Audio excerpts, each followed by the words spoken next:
నమస్తే, సుస్వాగతం. Soft services A to Z, the secret of success.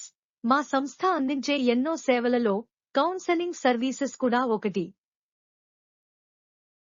ధర్మము, అర్థము, కామము, మోక్షము అనబడేవి చతుర్విధ పురుషార్థములుగా చెప్పబడినవని, మానవ జీవితం యొక్క గమ్యం మోక్షం పొందడమేనని, మోక్షాన్ని పొందడానికి ధర్మాన్ని ఆచరించాలని, ధర్మాన్ని ఆచరించుటకు అర్థమును, కామమును జయించాలని, ఏ పురుషుడైనా ఏకపత్ని వ్రతుడయుండాలని, సత్యము చెప్పడం, మాటపై నిలబడటం, తండ్రి మాట జవదాటరాదని శ్రీరామాయణ పుణ్యకావ్యం మనకు బోధిస్తుంది.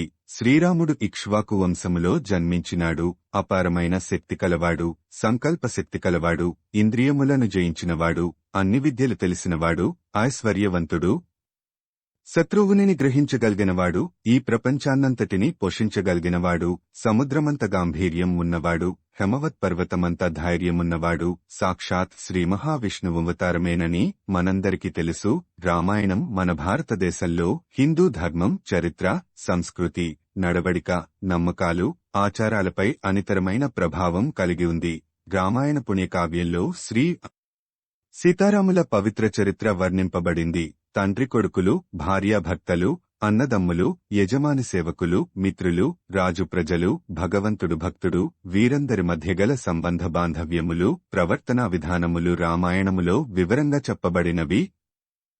మనమందరము రామాయణములోని పాత్రలను ఆదర్శ జీవనమునకు ప్రమాణముగా స్వీకరిస్తాము. 1 ధర్మ సిద్ధాంతము, 2 కర్మ సిద్ధాంతము. ధర్మ సిద్ధాంతమే ఆత్మతత్వమని, కర్మ సిద్ధాంతమే జీవుడని, కట్టే, కొట్టే, తెచ్చే అన్న 3 మాటల్లో స్థూలంగా రామాయణ మహాపుణ్యకావ్యంలోని నీతిని గ్రహించి అనుసరిస్తూ మనం మోక్షం పొందుతూ, ప్రపంచ దేశాల ప్రజలకు కూడా మోక్షమార్గం చూపిస్తూ సర్వోన్నతంగా నిలిచింది శ్రీరామాయణం. మహోన్నతమైనదిగా నిలిచింది అయోధ్యాపురి.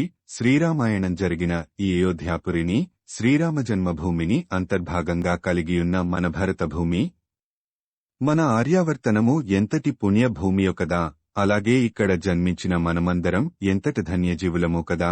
జై బోలో శ్రీ సీతారామ లక్ష్మణ హనుమాన్ కి జై.